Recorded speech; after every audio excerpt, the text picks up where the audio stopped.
আসসালামু আলাইকুম। আজ চলে আসলাম নতুন একটি হাঁসের রেসিপি নিয়ে। রেসিপিটি অবশ্যই ভালো লাগলে সাবস্ক্রাইব করুন। এই হলো অবস্থা। আম্মা অসুস্থ, তাই আমাকে দিয়ে আজকে হাঁসের মাংস রান্না করানো হচ্ছে। চেষ্টা করতেছি, দেখি পারি কিনা। না পারলে তো আম্মাকে জিজ্ঞাসা করতে হবে যে কিভাবে কি দিব না দিব। তো দেখেন, দেখি কিভাবে রান্না করে। আমিও তো জানি না, শিখি আমিও। সঙ্গে থাকেন, দেখতে থাকেন।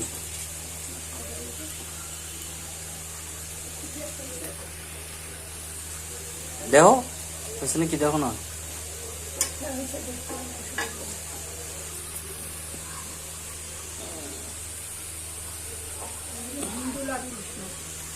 এই যে হলো হাঁসের মাংস। হাঁসের মাংসটা এখন দিয়ে দিই। ও মাগো,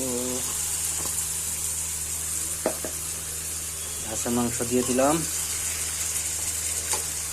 এখন লাড়াচাড়া।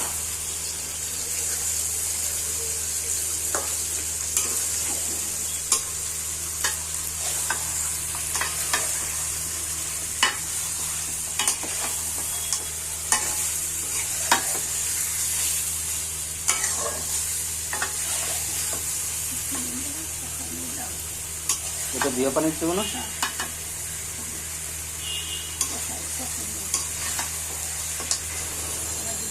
এখন এটাকে কষাইতে হবে, মাংসটাকে।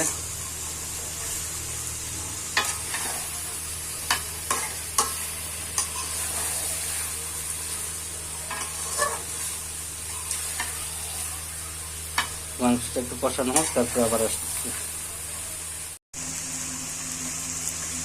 তো এই যে কষালাম, কষানোর পরে এই যে এখন তেল উঠে গেছে উপরে। এখন পানি দিয়ে দিব। পানি দিয়ে এটারে ঢাইকা রাখতে হবে।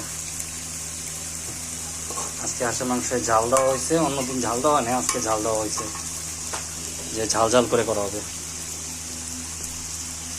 যে পানিটা এখন দিয়ে দিচ্ছি।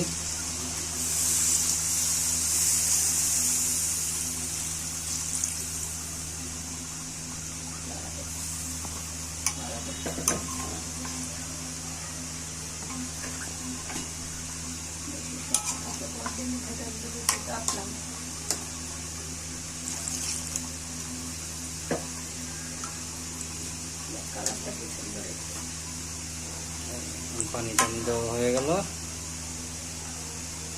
এখন ঢাইকা রাখবো।